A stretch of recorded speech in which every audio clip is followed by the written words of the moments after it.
ny mofinaina isan'andro atolotry ny mpitandrina rakotina valina maoly.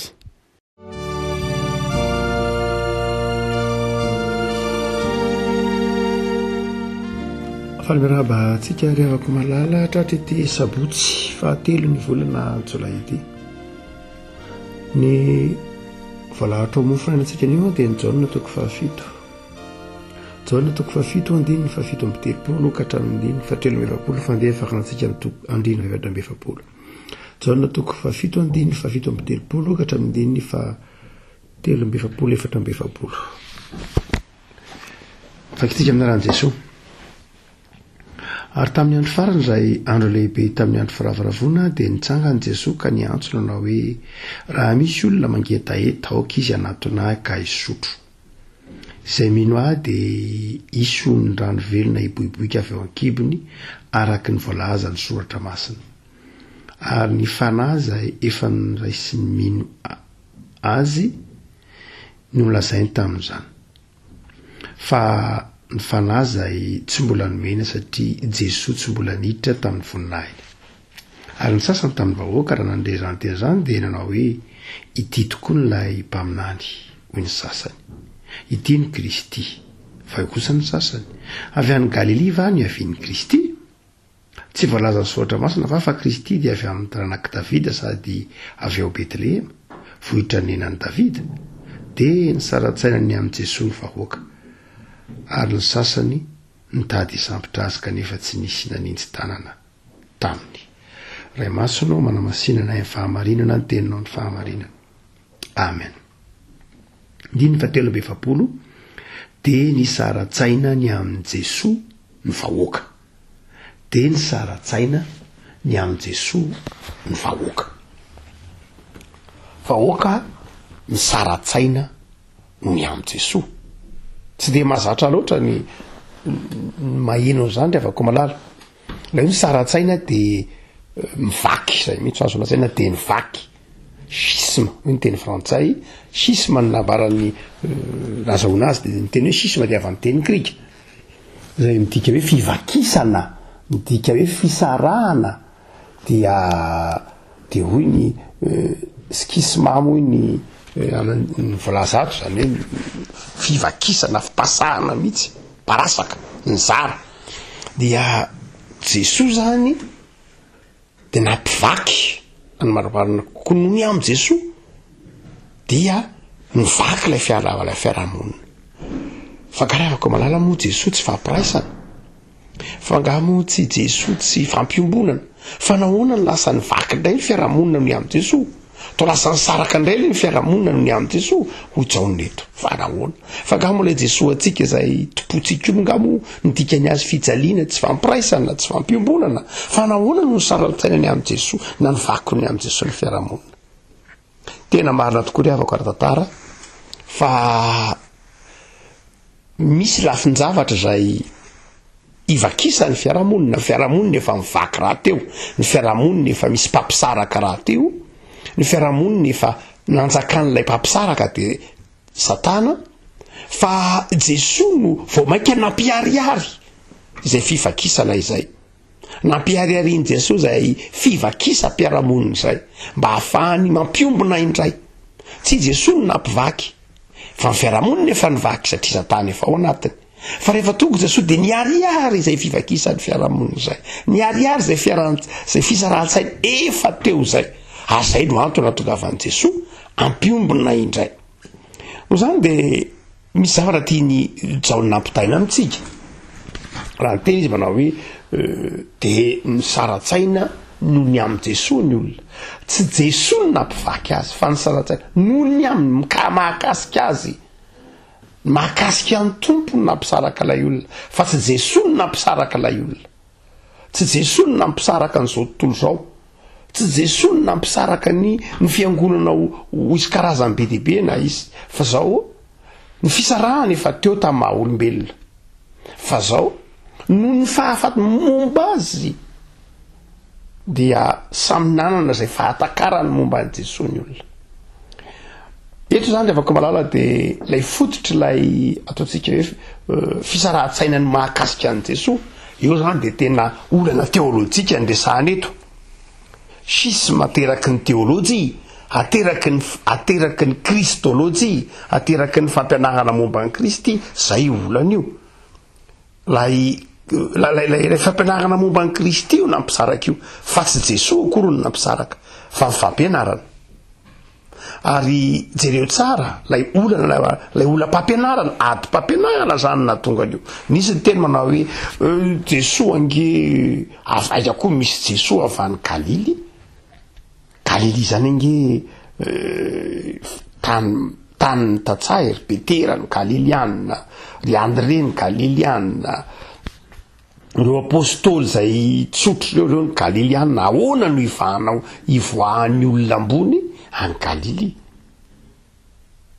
zany Jesosy zany mpamonjy zany dia tsy maintsy nivoaka avaty taranaky Davidy zany olona ambony zany karazan'olona ambony firazanana zany karazan'olona ambony eo amin'ny fiarahamonina nipoirany zany ka nahoany ty avy any Galily Jesosy tokony fantatsika fa toerana ny beazany ny tany Galily fa ny viaviny aty Betlehem taranaky Davidy izy fa ireo olona zay nilaza ireo dia teny Galiliana izy miteny hoe totra mpaminany ange Jesosy totra mpaminany izy mpaminany ve izy misy manao hoe tena Kristy izy zany hoe mpanao fahagagana izy mahay fahagagana izy de nisaratsaina izy ny am Jesosy lefako malala ndraindray ny teolojia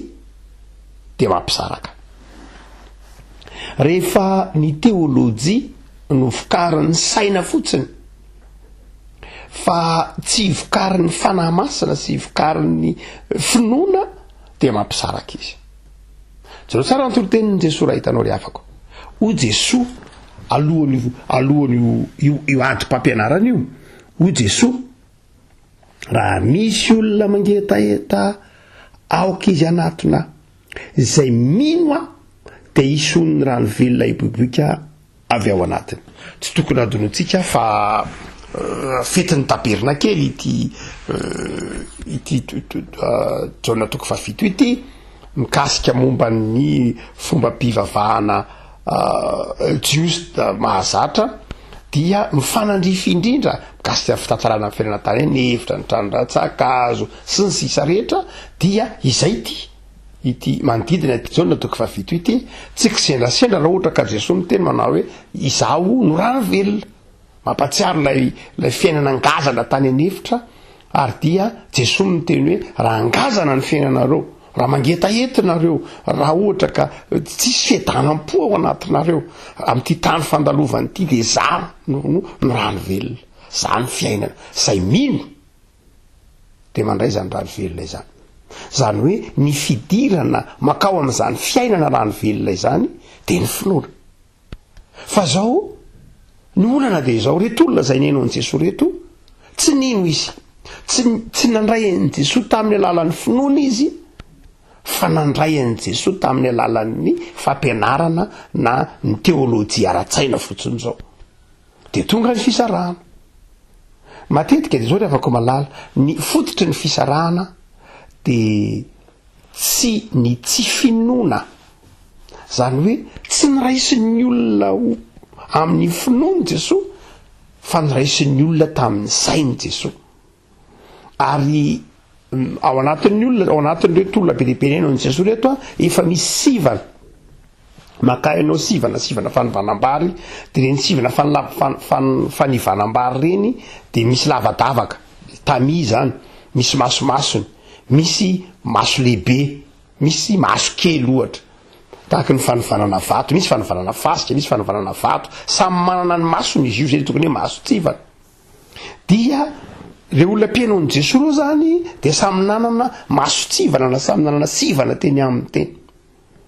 de raha vao tonga ny fampianaran'i Jesosy de nisy vaniny tamin'iny maso tsivana tany amin'iny ary rehefa nosy vaniny de namoaka amin'izay izy manao hoe zao Jesosy zany hoe tonga eo zany izy hitsara ny fampianaran'i Jesosy tonga eo izy hanamarina hoe izy Jesoa any anatin'ny sainy any zany efa misy zavatra be debe zay efa ao anaty lohany ao dia rehefa tonga Jesoa de nysivaniny ary rehefa tonga Jesoa de nifatariny tamin'ny alalan'ny zavatra efa masaka tao andohany de nisy manao hoe tena tsy izy io fa tsy azo anao avany Galili izy tsy izy io fa tena mpaminany ihany io na hoe izy io satria io Messia dia vokatrany rehefa malala de tsy azony de nisaraka izy satria ny finoana rehefa malala tsy mahazo tsivana akory ny fivavahana tsy mahazo tsivana akory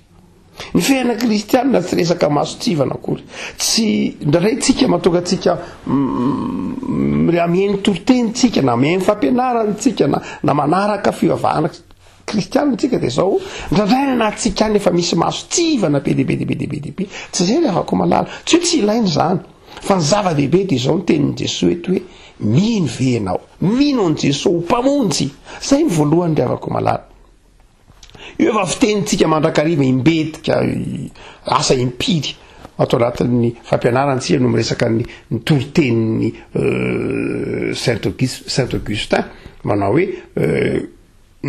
fanazavany Saint Augustin de zao manao mandrakariva manao hoe voalohany de zao croire pour comprendre fa tsy comprendre pour croire zany hoe ny zava-dehibe de zao mino aloha ianao zay vo azonao ny zavatra fa za mieritreritra manao hoe azonao le zavatra vo makany amin'ny finoana tsy ny fahazavan-tsaina ny lasa aloha raisonnement tsy zay ny mandrakariva ny vavahana kristianina tsy miaingy amina raisonnement na miaingy amina logika tsy zay ny voalohany zava-dehibe ny lojika maha-olombelona zava-dehibe ny famakafakana sy ny raisonnement zava-dehibe ny lafy ny ara-tantara fa izao ny voalohany indrindra tsy zay fa ny finoana fa Jesoa le rano velona finoana fa zanak'Andriamanitra Jesoa eo am'izay ny manomboka ny zavatra rehetra rehefa azonao zay de mandeha am'izay ny lojika ny finoana de mandeha am'izay ny raisonnement na ny fanazavana maro samihafa de mipetraka araka ny tokony ho izy le izy de tsy misy fisarahana ny momba an' Jesoa fa raha voalay raisonnement maha-olombelona laha voalay zavatra efa aty anatintsika no hijerentsika melohan' Jesoa lay masotsivana de misaraka isika ary de misy zay mahatonga andreny hoe zao ny katolika zao ny protestant zao ny adventiste sanatria ny vava tsy hoe mitsarytsika rehefa malala fa te hiteny manao hoe misy zavatra tokony hiovan'ny fiangonana hiovan'ny mpino amin'ny fomba fijerina de izao manomboka eo amin'i Jesoa velona Jesoa fiainana Jesoa rano velona eo ny manomboka ny fiainana kristianina eo ny manomboka ny famakitsika ny teolojia tsy ny teolojia akory no hoe tsika mamantatra an' Jesoa tsy ny teolojia tsika zavatra zay zava-dehibe ny anarany makafakana makina boky ny andalinana ina moa ny antony amin'Andriamanitra saina fa tsy zay no hamakitsika ny fampianaran'i Jesoa fa ny finoantsika an' Jesoa no hoe tsika mamantatra eo ny manomboka ny teolojia tsika eo ny manomboka ny fahafantarantsika eo ny manomboka ny toritenitsika ny toriten'ny fiangonana afaka malala Jesoa eo de zao tonga ny tsara ny teolojia isan-karazany izy ny tsara iny fa raha tsy amin'ny alalan'ny finoana ihany de zao raha tsy amin'ny alalan'ny finoanan'i Jesoa velona ihany de mivily lalana ny fahafantarantsika ary mety ho diso mihitsy arany zavatra hitopontsika de diso Jesoa tsara ngeretolona reto ny tena manao hoe avany Galili Jesoa de asa zay mety ho vavabe ndresahana ndresy lahatra atao hoe Jesoa avany Galili io fa Jesoa nge tsy avany Galili Jesoa nge fa ny Betlehemy ka Jesoa Galili tany fotsiny izy ny fahazazana tany Galili izy ny zaza de tany izy ny tanora fa tsy Galilianina nge Jesoa raha ohatra ka ny fiavinany jerena azy de misy mbola anaty Galiliana izy zany de tsy taranak'i Davida taranak'i Davida mihitsy izy teraka atao Betlehemy izy zay fitantaran'ny Luka fitantaran'ny Matteo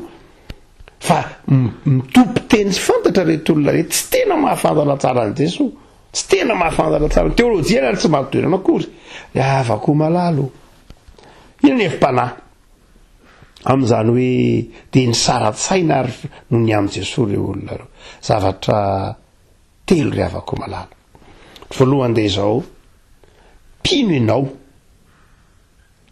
kristianina ianao satria mino fa Jesosy lay fiainana, Jesosy lay rano miboiboika ao anaty ka mampisy fifaliana sy fiadanam-po. Ny finoanao miorona ao amin'izany Jesosy nitsangana tamin'ny maty nandresy ny fahafatesana zany. Zay ny voalohany.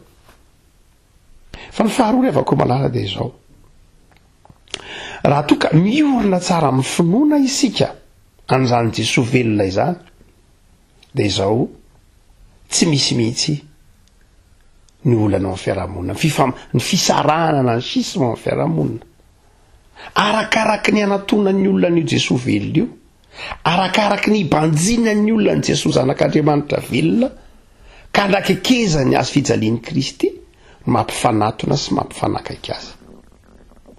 No zany lefako malala, zay rehetra kristianina ka mihamanatona ny azy fijalian'i Kristy, mihamanakaiky ny azy fijalian'i Kristy io, dia miafona tsikelikely ny hifitra mampisaraka azy, miafona tsikelikely ilay zavatra mampisaraka azy amin'ny hafa, mihamahay mifanatona izy. Fa ny fahatelo lefako malala dia izao, arakaraky ny anomezan'ny olona toerana ny saina tafahoatra, arakaraky ny anompon'ny olona ny fahalalana ara-tsaina, arakaraky ny tsy anomezan'ny olona toerana ny finoana, fa ny lojikan'olombelona sy ny sain'olombelona no resahana, dia izao miparasaka noho ny amin'ny fivavahana amin'ny fiarahamonina. Tojato voalohany, tojato faharoa, tojato fahatelo entiny atantsika an'izany. Tojato faharoa, zato taona teorinan'ny akaran'ny Kristy tany an-danitra dia efa nanomboka ny fisarahana mivandravandra. Nisy zany hoe sabelianisme, nisy zany hoe docetisme, nisy zany adoptianisme, nisy zany hoe monachisme, zany fivavahana, zany fipasapasahana rehetra. Tojato faharoa zany dia nateraky ny momba ny Kristy daholo, hoe Jesosy ve tena zanak'Andriamanitra marina, Jesosy ve tena maty amin'ny azy fijaliana marina, Andriamanitra ve tena niteraka marina tokoa sy ny sisa rehetra. Dia io tenenin'ny Jaona io hoe dia nisaraka ny fiarahamonina ny amin'ny Jesosy ary mandraky tiny an'io. Dia mbola misy ihany fisarahana vokatry ny teolojia izay ataontsika hoe tsy miorina amin'ny finoana, fa miorina amin'ny saina, miorina amin'ny tarazo, miorina amin'ny tantara, zay tsy zay ny zava-dehibe. Dia avako malalo tarina isika, mamaky boky isika, mianatra isika, ilaina mihitsy zany na tenenin'ny Paoly manao hoe zange mivavaka am-panahy dia mivavaka an-tsaina. Fa zao ry avako malala, ny finoana aloha, ny finoana ao an' Jesosy eo ny manomboka, ny asan'ny fanahy masina ao anatinao, ny fanolorantenanao hamaky an'tsondra masina amin'ny fanetretena, ny fanekenao hamaky ny fahalalana amin'ny alalan'ny finoana, ny fanekenao ho taria ny fanan'Andriamanitra. Tsy hoe tsy ilaina akory ny saina, mazava ho azy, tsy hitsika izao mihitsy zao tontolo raika amby roapolo zao nilaza fa tsy ilaina ny saina, ny siansa, ny asa soratra, ny recherche, tena ilaina zany ry avako malala. Fa izao maha kristianina dia ity, ny famonjena dia tsy ny asan'ny saina akory, fa ny famonjena dia ny finoana.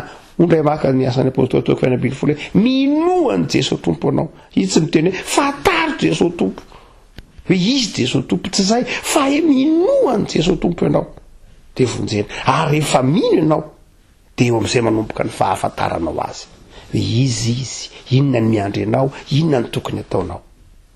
Tsy azao ke tompo ry avako malala ifanana fantatsika manao hoe zay mino azy dia isorano velona iboiboika ao akibony, fa izay manakatra azy tsy amin'ny alalan'ny finoana fa amin'ny alalan'ny heritsaina maha-olombelona fotsiny ihany, amin'ny alalan'ny atotam-pahalalana fotsiny ihany, dia izao mitondra fisarahan-tsaina amin'ny fiarahamonina. Engadely avako malala lay Jesosy mpampiombona, lay Jesosy rano velona, lay Jesosy maty amin'ny hazo fijaliana zay no hitanao dia hiamanatona kokoa ny hafa ny finoanao, mihamanatona kokoa amin'ny Jesosy ny finoanao ka tia fifandraisana, tia fiombonana, tia fifaliana ary tia fanompona ianao. Ivavaka isika ary tompo sotranao zay fa ianao lay fampihavanana, ny finoananao rano velona miboiboika ao anaty, ny fandraisana anao tompo sy mpamonjy no mampisy fifaliam-po sy fiadanam-po aty anatinay. Fa mandrakariva tompo, ny fahalalanay no tomponay, ny sainay no tomponay, ary ny hevitray no heverinay hanamarinana ny maha andriamanitra anao. Tsy raisinay amin'ny finoana ianao fa raisinay amin'ny kolotsainay, raisinay amin'ny tantaranay, raisinay amin'izay mahaizay anay no tomponay fa tsy ianao Jesosy. Hany ka misaratsaraka izahay, mifampitsary zahay.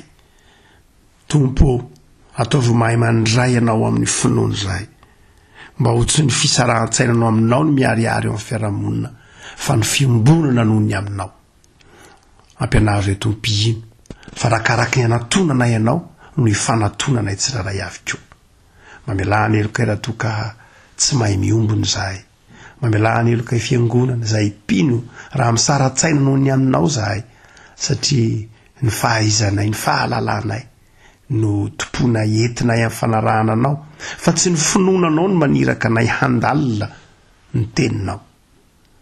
Dia mamindrafo aminay tompo, mivavaka izay ho an'ny fiangonana mba tsy hisaratsaraka, mivavaka izay ho an'ny mpino mba tsy hisaratsaraka fa iombinainao aminao Jesosy, tsy hifampitsara fa hifamela, hifanatona ary tsy hijery afa-tsy anao Jesosy, mpamela eloka sy mpanefa ny finoanay.